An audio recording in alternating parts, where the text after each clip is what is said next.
Good afternoon and welcome to the DIBBLE Institute's July 2021 webinar. We're thrilled to have you all here this afternoon, 1 o'clock Pacific and 4 o'clock for those of you on the East Coast and somewhere in between. Dixie Zittlow, one of our trainers, is here today to talk about using mindfulness skills as a way to reduce risky sexual behaviors. Before we begin, let me just do a little bit of housekeeping. The most common question we get on our webinars is, I can't hear. And if that is something that happens to you, I'd suggest you logging off and logging back in, as that always mostly cures technology. And if that doesn't work for you, then go back to the email invitation that you got with this link, and there's a way to phone in. But typically, it's something that you can solve on your end. We're going to be using we're going to use some polls and other ways of interacting with you. So let's try one right now, and that is if you would find your control panel and find the little raise your hand icon. I would like to know how many of you are new to the DIBBLE Institute webinars. This is your very first DIBBLE webinar, and we'll give you like 15 seconds or so to talk about that. If I didn't say it, I'm Kay Reed, the Executive Director of the DIBBLE Institute. I can't remember if I said that. Now you know. Okay. All righty, it looks like about 20% of you are new. So let me give you a brief introduction to the DIBBLE Institute. Then we were founded by Charlie and Helen DIBBLE. Charlie, what's important to know is Charlie was an engineer. So engineers are people who see problems and fix them and want to fix them. Charlie has actually some patents for jet engine design. So he was pretty smart in that whole math science area, but he was also very smart in the interpersonal area because he saw in his young friends' lives that their relationships or their lack of confidence in relationships was getting in the way of them achieving what they wanted for themselves. So for instance, when their parents' relationships would founder, he could see their lives taking a plunge down. You know, not in all cases, but in some cases, enough to be troubling. He also saw young people not confident that they could create and maintain healthy, safe and stable families and relationships. So he decided about 30 years ago that this is something he could fix, right? He was a man who just, he wasn't a boastful guy, but he just thought, I can fix this. And so he got us launched, got the DIBBLE Institute launched. And next slide, Esther. And so today, the DIBBLE Institute is a national independent nonprofit. If you look at the map, that indicates all the states where our clients were in just 2019-2020 year, this last year. And so we believe, and this is a conservative estimate, that our clients, we do not do direct services. We instead publish best practices, research-based materials we pass out to others who do this important work. And so thank you to all of you who are on this webinar who are helping us reach these 67,000 youth. And that's just with materials that were bought last year. But if you bought them 2 years ago and you continue to use them, or 3 years ago and continue to use them, we're not counting you. So as I say, this is a really conservative number, and we're really thrilled because this whole area of interpersonal and intimate relationships is something that we don't spend enough time talking to young people about, and especially giving them the advantage of understanding the research. So next slide. So here's our mission.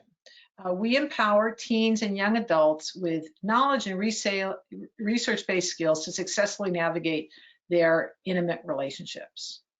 And what we know about this is, you know, young people need 1,000 levers pulled to become successful in life, right? I mean, all of us did, right? You have to go to school and not have cavities and eat a good meal. And, you know, there's lots of things you have to do. And this is an important part of it, that if you don't do the relationship skills part, many other parts of life can fall in. So that's our mission. And we do that, next slide, by publishing research-based curricula. These are our three most common ones that people know about: Relationships, Smarts Plus, and Love Notes, written by Marlene Pearson, and Mind Matters, written by Dr. Carolyn Curtis. So we're thrilled to offer these to people because, again, we think it's an area of life that we don't pay enough attention to. Today, we're going to be talking about how to reduce risky sexual behaviors by mindfulness and other techniques that help people come to understand themselves and do self-calming and all those kind of things. But I must say that Relationship Smarts Plus and Love Notes also address the underlying issues of risky sexual behavior. So this isn't an all or nothing. It's just that today we're really going to focus on mindfulness and the kind of strategies that Mind Matters brings to the table. So next slide. And by the way, that's lovely Esther, our operations coordinator who's doing the slides. Thank you, Esther. So some of our key values. The DIBBLE Institute believes in research. We're big, let me say it again, big fans of research. So when we, not only do our authors use all current research to develop programming and materials, but we also research our materials. So at the other end, we can see if they're effective. So we know, for instance, that Love Notes is highly effective as a pregnancy prevention intervention, and we're going to be getting data in the next few weeks on Mind Matters in a residential setting, that's an RCT that's being done in Kentucky. So we're big fans of research, and so everything, if we make adjustments to our curriculum, it's because we're following the research. And just like, as we've all been through COVID, I mean, I can remember, taking out the Lysol and spraying my mail, and now I don't spray my mail. And that's because science has informed us. So it's not that science was wrong, science learns. And so just like that with our materials, sometimes we'll say one thing and then a few years later, we're like, well, that's not what we're hearing. That's not what we're seeing in the research. So we move. So we're not set in stone. We follow the research. Okay, next slide. We're also big fans of safe, stable, and nurturing families. They can come in all flavors and all kinds. There's many young people, not all, but many young people see for themselves a married partnership that allows them to raise a safe and stable, nurturing family. And we want to support them in doing that. And if they don't want to have a married relationship, but want to have a safe, stable, and nurturing family, we want to support that as well. So really what's most important for us is that we help young people thrive, children thrive, by creating that safe family space for them to do so. Next slide. And lastly, we believe everybody can use relationship skills. I joke with my staff, like, what's the problem? Oh, it's almost like relationship skills could help with that. And that's because we're hardwired to connect. Human beings, that's what we do. And so it doesn't matter who you are, what gender you were assigned at birth, who you love. Maybe you don't have a partner at all, it's your family. It doesn't really matter because we're all hardwired to connect, and learning relationship skills can improve all those relationships. So we write our curricula very much with that in mind, and not, making it very inclusive for diverse young people. And so our programs have been used in GLBTQ homeless shelters and in other settings that you think, wow, that's unusual. But we think it's important to reach as many young people as we can, because let me just loop back to the research. When you teach young people relationship skills, we know that their risky sexual behaviors change, their violence changes, their mental health changes. There's a lot of good things that happen when you teach young people how to navigate their intimate relationships. Okay, next slide. So I'm really pleased to introduce our senior training consultant, Dixie Zittlow, to you. Dixie, you can come on board now. There she is. She just finished a Mind Matters training this morning. And so we thank her for double duty today. Dixie's been with us for, 10 years, Dixie, something like that, and has done a lot of trainings. Many of you probably know Dixie from around the country. We're really thrilled to have her skills and talents on board. We were asking ourselves, there's a lot of interest in trauma. There's also a lot of interest in helping young people avoid poor decisions. And it feels to me from the research that trauma can trigger or is not conducive to having people be thoughtful and pay attention and really think long term. We know that people aren't operating in their cerebral cortex when they're traumatized.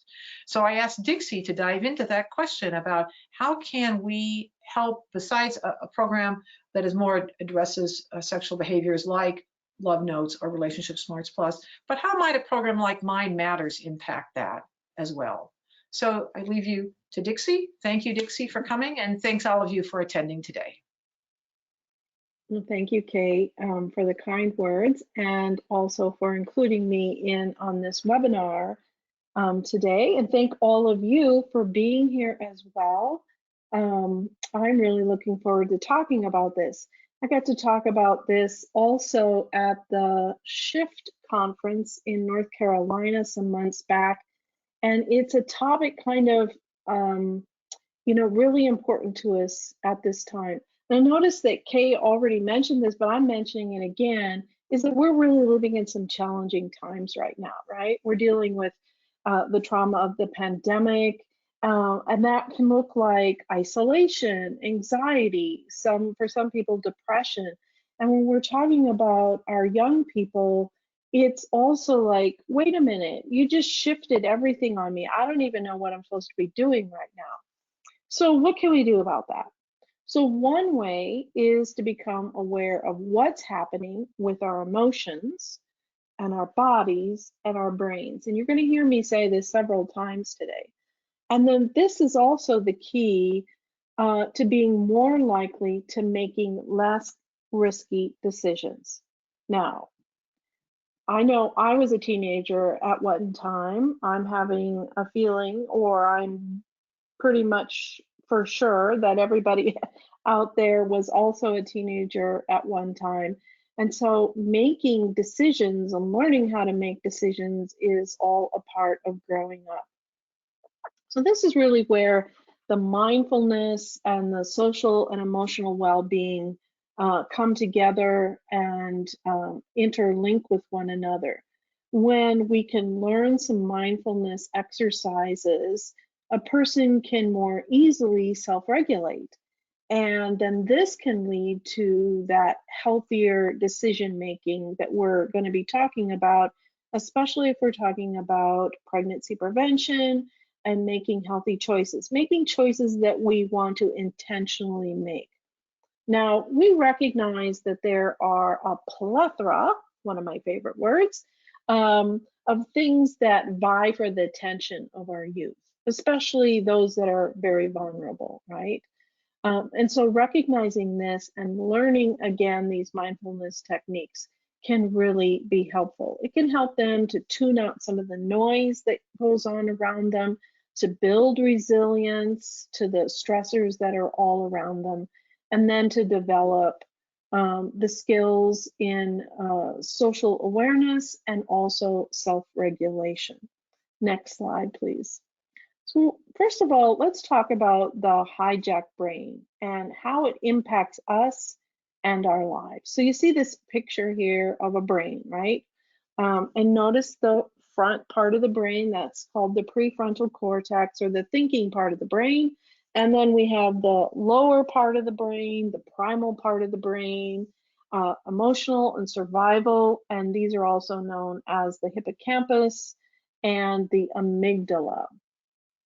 Now, when we hear hijacked brain, what do we think of? I want you just to ponder that for a second. When you hear about a hijacked brain, you think, well, some of you might be thinking, well, hijack tells me that I'm not going where I want to go, not where I choose to go anyway. It also will bring up, probably for a lot of you, the idea of ACEs, right? Adverse childhood experiences, or trauma, or toxic stress response. These are all words that we think of and connect with having a hijacked brain.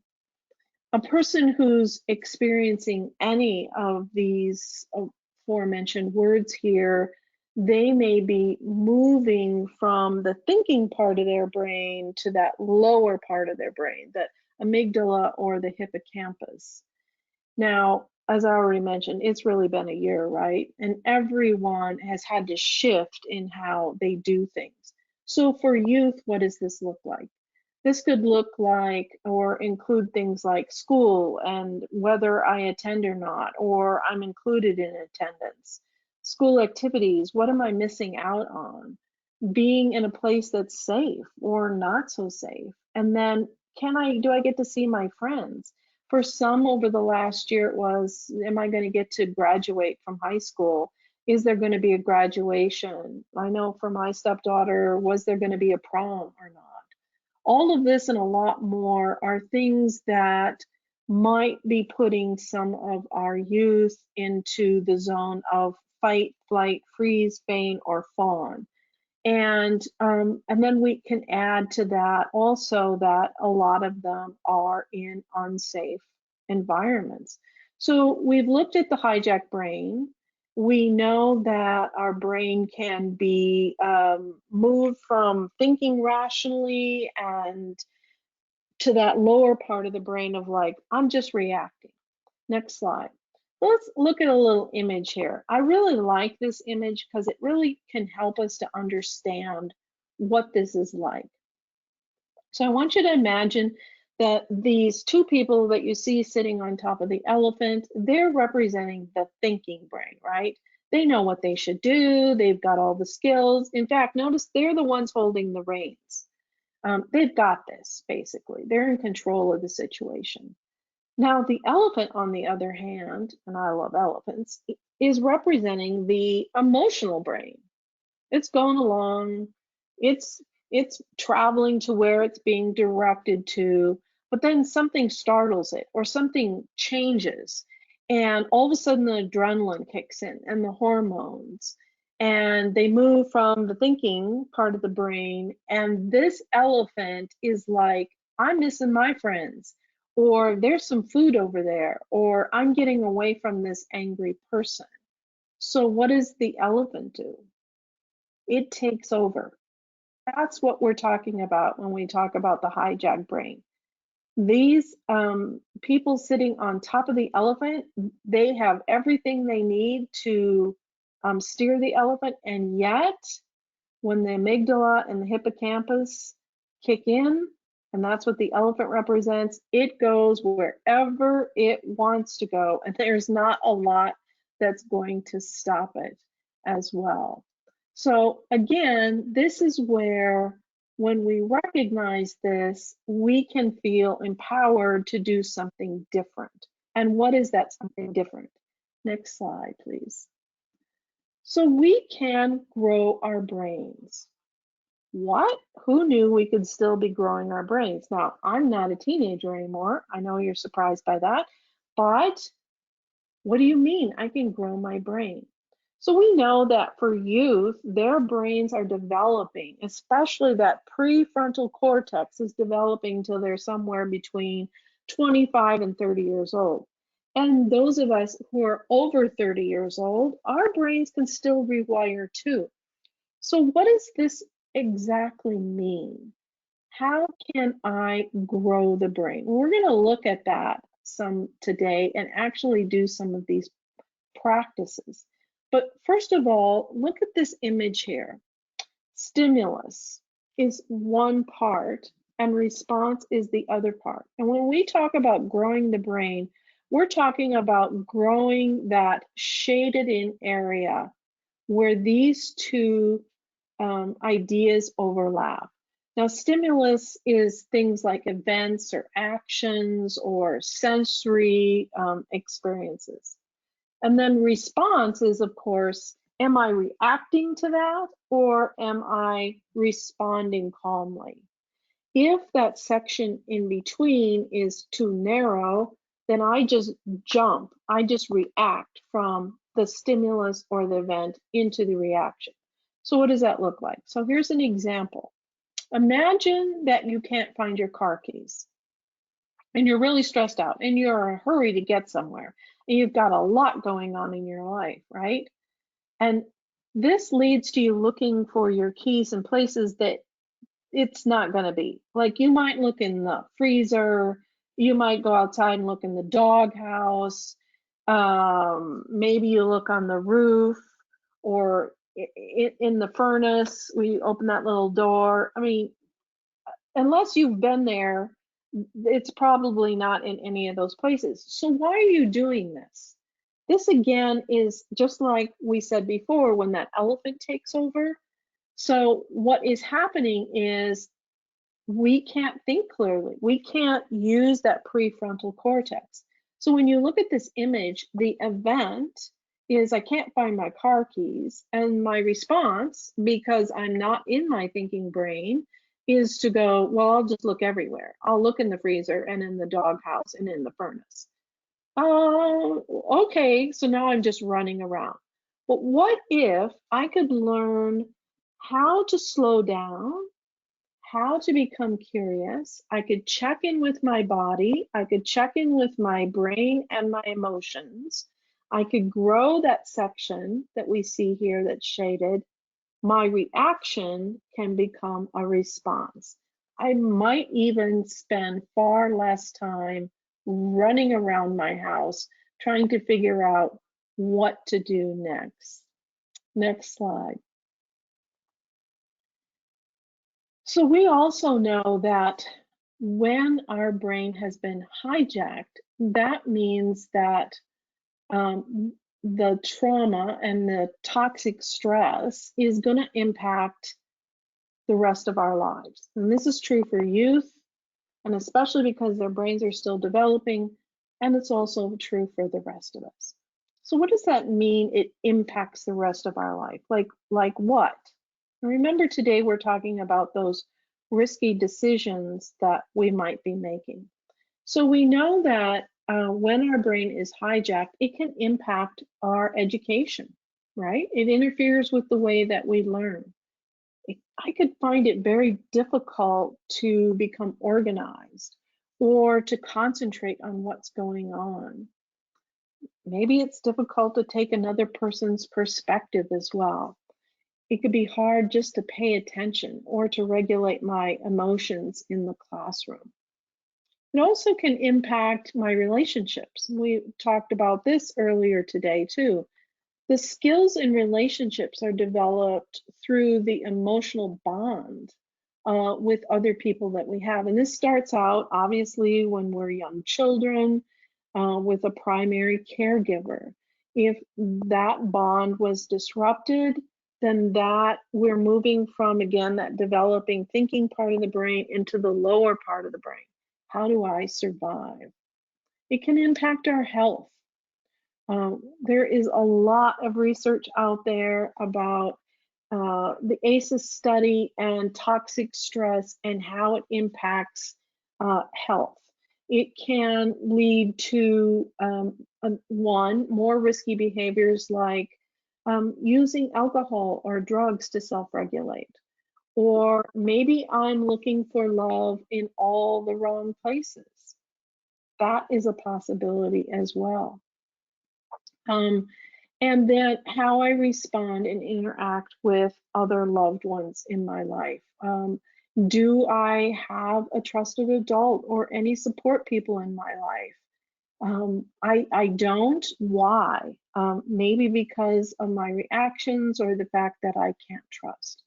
So the goal of all this is for our youth and our young adults to recognize which of those operating systems are working. Am I living in the lower part of my brain? Am I living in the prefrontal? What is working and when? Do I have the rider in control, or do I have that elephant in control? Next slide. This is a really awesome quote by Viktor Frankl, who was a survivor of the Holocaust. And I have appreciated this quote so much in helping me think about how my brain, body, and emotions are working together. And he says, between the stimulus and the response, there's a space. And in that space is our power to choose our response. And in our response lies where the growth and our response. Lies our growth and our freedom. So think about that and read that over a couple more times for yourself there. And that's where the intertwining circle comes in, right? The space between the stimulus and the response. That's where my growth and my freedom lives. If we're working with youth who are traumatized, who are triggered, who have high ACEs scores, who have survived the pandemic and are trying to figure out how to navigate what's next, and it is challenging their decision-making process, learning about the idea that they have power to make some other choices can really be great for their lives. Next slide, please. So let's talk a little bit about social and emotional regulation here. What do we mean by risky decisions? What does risky decisions look like to you or the youth that you work with? Again, maybe it's alcohol or drugs. Maybe it's taking chances that, could put them in danger. Maybe because of loneliness and frustration, they're doing some things that are not beneficial to long-term goals in their life. And we want to focus on something other than the pain that we feel. So how do we learn how to do that? Next slide, please. Well, we're going to look at a few self-soothing practices today that can help grow that brain and that also can take us from an event or a stimuli to a response versus a reaction. So I can't see any of you, which is a very odd thing for me. And so I'm going to ask you to join me today, even though I can't see you, to practice some of these self-soothing skills with me. Next slide. The first thing that we're going to do together is do the focused breathing. Now, focused breathing, you've probably heard, there are some of these that are just buzzwords all around us. And so some of you may be very experienced in this. Some of you may never have tried this before. Wherever you're at, it's just perfectly fine. So I want you to think about what's happening in your life today. I want you to give yourself permission to just slow down for a few minutes here. Find a comfortable place to sit. Hopefully your back is supported and your feet are on the floor. And I'm going to talk during this activity. And I'm also there's going to be times where I'm not talking, and I'd like you just to be able to continue. I want you to just to notice your breath as you're breathing in and out. You can place your one hand just below your rib cage with your thumb resting on the bottom rib. And if that's not comfortable for you, you can put both of your hands in your lap. You can close your eyes if you're comfortable and you feel safe, or you can just lower your gaze. And as you inhale, I'd like you to breathe in slowly through your nose with your mouth closed. Feel your hands on your rib rise with the in-breath. And then exhale slowly through your nose. I'd like you to breathe in to the count of 1, 2, 3, hold, 2, 3, and exhale. 1, 2, 3, 4. I'd like you to breathe in again. 1, 2, 3, hold, 2, 3, exhale. 1, 2, 3, 4. I'd like you to do this on your own 3 more times.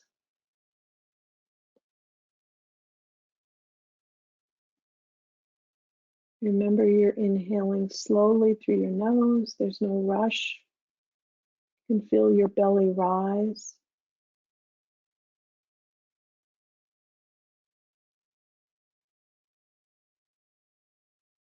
And as you exhale slowly through your mouth, you can feel your belly fall.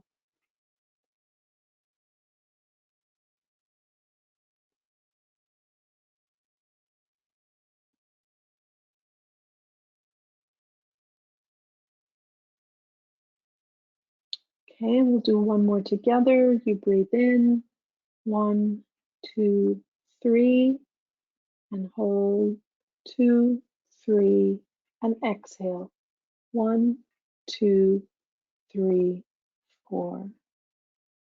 Bring your awareness back to the room, back to our webinar here today, and think about what's happening in your mind right now. Did you notice any changes in your body?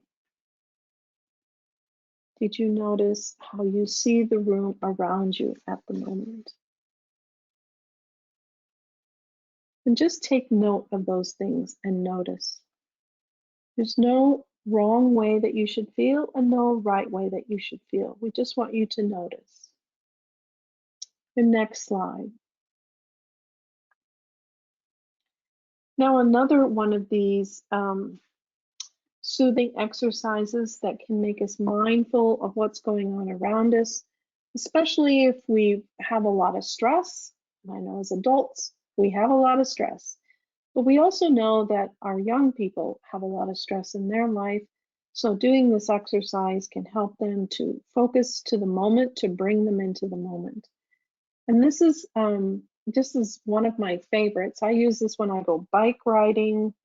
I've seen this done with small children, high schoolers, adults, and it always has great outcomes, I just have to say, because again, it brings us into the moment at hand and refocuses our brain. So the first thing I'd like you to do is to look around you and find 5 objects and just notice them. Okay, it might be outside or in the room that you're in. Notice how they're shaped, maybe what they're made out of, their color. 5 different objects. And now I'd like you to listen for 4 different sounds.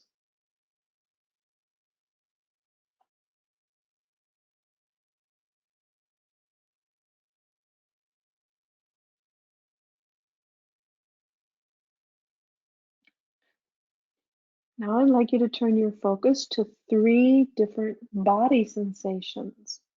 This could be the pressure of the chair or how your shoes feel.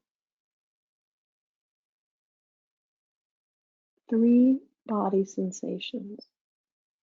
And just become aware of them.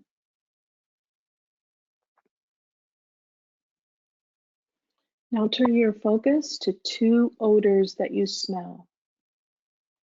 2 different things that you can smell.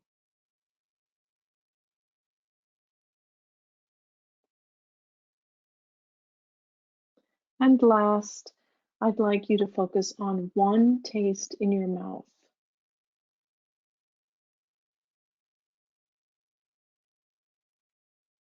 Again, this exercise can just bring us into the moment, especially if there's a lot of stress or a lot going on around us. I have found that young people really enjoy this, so do I, and that it can, like, especially if there's a lot of tension or a lot going on, that it just brings them to the here and now, and they can do the next thing a lot more easily. Okay, so we've come back, our attention is back here. We'll move on to the next slide. Now you may have noticed that there are, I believe, 5 attachments that you can download. And one of them is a Zentangle. Isn't that a fun word to say? And Zentangle is, you know, just different things that you can color. Sometimes the shape is a little more elusive. And this is something that you can use when you're working with your youth. Maybe some of you already use this when you're in meetings. Maybe you're using it during the webinar right now. But coloring is another way to refocus the brain and to self-soothe. It is another way to bring us into the here and now, where we can calm our breathing, the sensations in our body, and just become aware of what is happening. Years ago, when I was a school teacher, I would use coloring often to refocus my students. So instead of asking them questions about an assignment they had read, and we'd already discussed certain things, or what their thinking was about something, I would put them into small groups, give them coloring, and just let them talk. I didn't tell them what to talk about, but 9 times out of 10, they would start talking about what we had been discussing in class, and they had different ideas that they would start sharing with one another. And it seemed like people did not get irritated by other viewpoints. And it's because they were focusing on this while their brain was able to process. It worked really well, and I always appreciated that. Next slide. And then last, we want to talk about rhythm and activity. This is a great way to not just self-soothe, but refocus what's happening in our bodies, our minds, and with our emotions as well.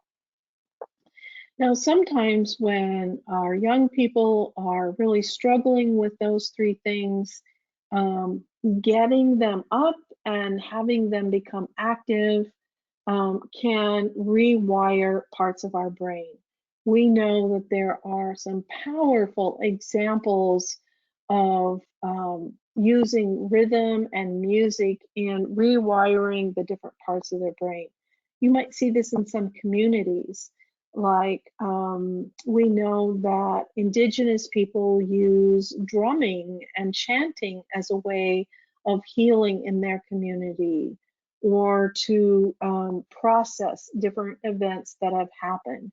You might have noticed that in African American churches, a lot of times you will see great gospel music being sung, and it creates a very much a community sensation. It's a way of letting go things. And all the while that we're doing it, our brains are being rewired and refocused as well. And then when activity, and I've had several therapists say this to me, that one of the things that they do with their young people, especially if they get agitated, but you can see this being used in classrooms as well, is just getting up and moving. Might be a game of basketball, it could be going for a walk, it could be stretching, it could be a variety of things. But another way to refocus our brain, to self-soothe, and to bring back that thinking part of our brain and move us out of the reactive part of our brain. So I'm going to, I think Miss Esther is going to put up a poll right now. And what we're asking you is, which of the exercises, and we only talked about 4 today, there's so many, have you, that you've done today, really connected with you? Which of the exercises that we have done today really connected with you?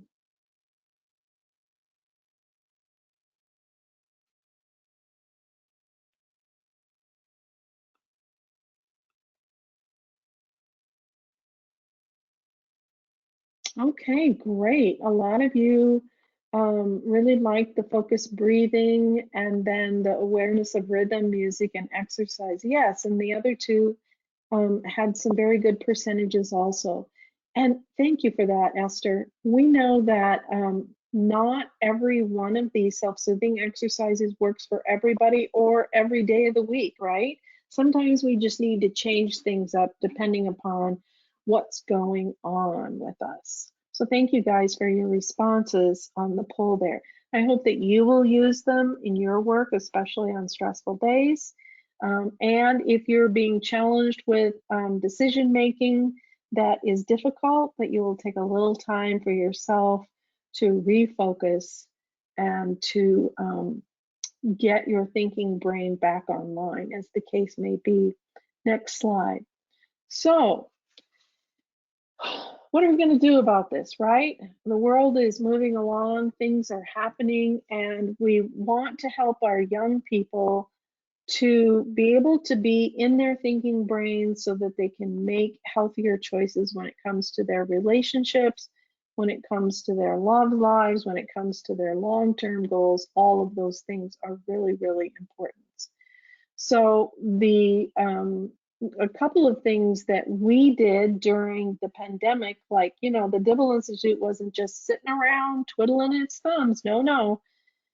Ms. Kay Reed had us all working very hard so that we could come up with some ways that would help all of us out, as well as all of you out there. So what we came up with, first of all, was the Mind Matters Now. When you go to our website, you will see that this is a resource that is available to you, and it will take you through the Mind Matters curriculum in little sections and help you to, as a whatever your position is in your job, to be able to process some of the stress and the trauma that has been happening around our world. And that also can be used with your young people. And then we took it a step further, and a free to you product that was created was Mind Matters Minutes. I just love this. These are a selection of short videos that will walk you through the soothing exercises, self-soothing exercises that we practice today, and several others that we haven't even mentioned. And these are available to you to use with your staff, to use in your meetings with one another, to use with your clients and with the youth that you work with. And you know, sometimes we think, oh, these are easy, and then we go to practice them and it's like, oh, how did they do that again? So these little videos will really help you out a lot with that. Next slide. Another thing that we learned during the pandemic is that so many of you were trying to engage with your young people, those that you work with online, and that is really, really challenging. We at DIBBLE moved our trainings online, and it's a whole different ball game than doing it in standing in front of people, you know, like reading body language and how do we engage people in different ways. So this was a challenge that we faced, and so we started talking with members of our community, people just like you that are out there that we work with, and asking them for their input on what was working. And so we created a toolkit that you also have access to. Next slide. And all you have to do, well, one, you can just go to the website and look for the toolkits, right? They're under the free resources. Or you can pick up your phone right now and open your camera and hold it up to this QR code on your screen, and it will take you right to that page on our website. You're going to find a lot of great information in there on delivery techniques and how to engage with your young people, which is a really powerful way of getting this resource or these resources into their hands so that they can self-regulate, so that they can learn how to calm their brain. And again, all of that is happening in order for them to make healthier and better decisions about their love lives and their intimate relationships as well. Next slide. So some of you might have been asking, is there any research about this? And Ms. Kate brought this up earlier, so I'm just going to, continue on from there.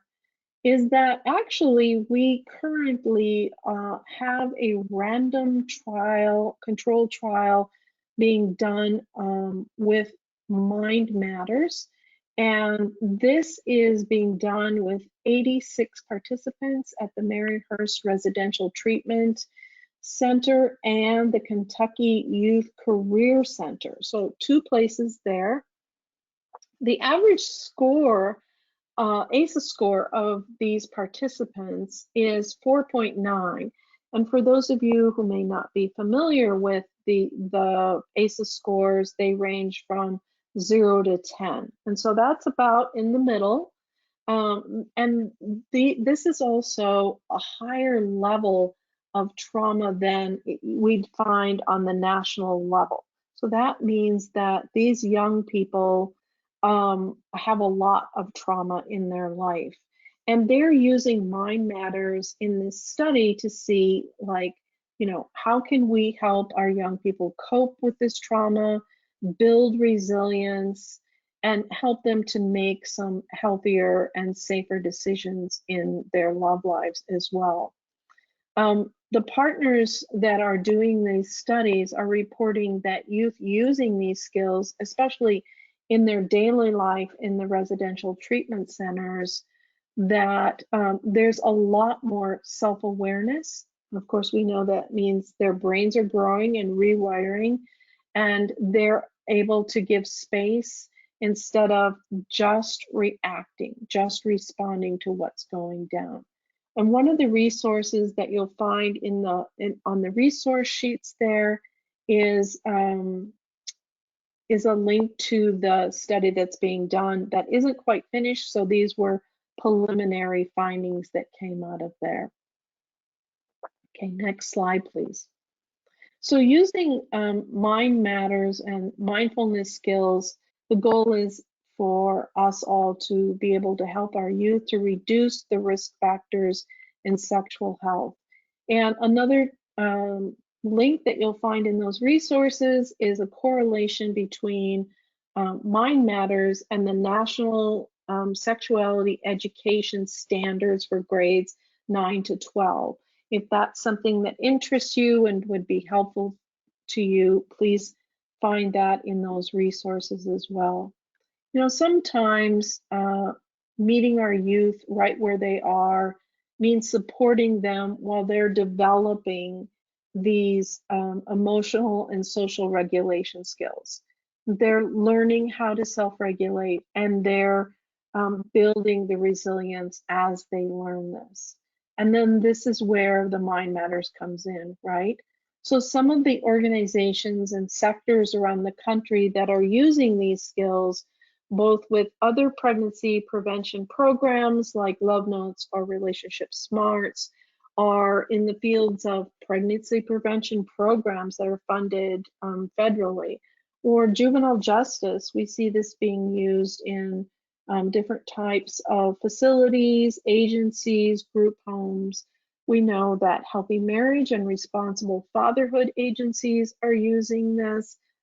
Many departments of health, as they're working with people in their community, transitional youth programs are using this, and then schools around the country.